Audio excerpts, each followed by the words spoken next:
সাইয়্যিদুনা নূহ আলাইহিস সালামের কওম বলল আপনার দাওয়াত, আপনি যে আমাদেরকে দাওয়াত দিচ্ছেন, এই দাওয়াত তো আমাদের বাপ দাদাদের সাথে মিলে না। আমাদের বাপ দাদা এরকম ভাবে দাওয়াত দেয়নি।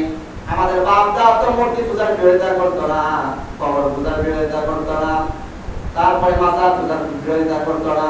কিন্তু আপনি আসেই কি করতেছেন? কবর পূজার বিরোধিতা করতেছেন, মাজার পূজার বিরোধিতা করতেছেন, মূর্তি পূজার বিরোধিতা করতেছেন। আপনার দাওয়াত তো আমাদের বাপ দাদাদের সাথে মিলে না। আমাদের বাপ দাদারা সপ্তাহে সপ্তাহে খাওয়াইতো, আমাদের মধ্যে আছে বাপ দাদা 7 দিন পর পর খাওয়ায়, 40 দিন পর পর খাওয়ায়। আমাদের দাওয়াত, আপনার দাওয়াত তো আমাদের বাপ দাদাদের সাথে মেলে না। আমাদেরকে বলে কিনা আপনারা যে দাওয়াত দেন, এই দাওয়াত তো আমাদের বাপ দাদাদের সাথে মেলে না। আমাদের বাপ দাদারা কত সুন্দর ফতোয়া দিত, কত সুন্দর ওয়াজ করত, জাহান্নামের ওয়াজ করত, কবরের ওয়াজ করত, আর আপনারা শুধু উল্টা পাল্টা ওয়াজ করেন। আছে না নাই?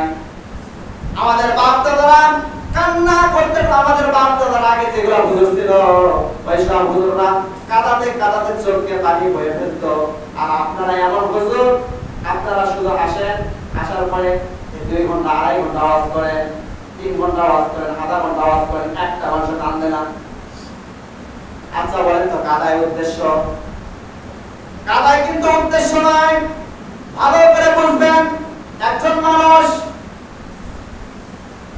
চিরা যদি আপনার কাছে যদি চিরা থাকে, এই চিরা যদি পানি দিয়ে ভিজানো হয়, ভিজবে? ভিজবে না? ভিজবে না? পানির ভিতরে যদি চিরা দেন, ভিজবে না? ভিজবে না?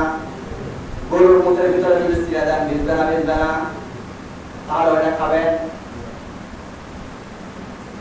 তাহলে কাদায় উদ্দেশ্য না, উদ্দেশ্য হলো কোরআন সুন্নাহ বোঝা। কোরআন সুন্নাহ যদি আপনি বুঝতে না পারেন, তখন ওটা আপনার দোষ, না হুজুরের দোষ না।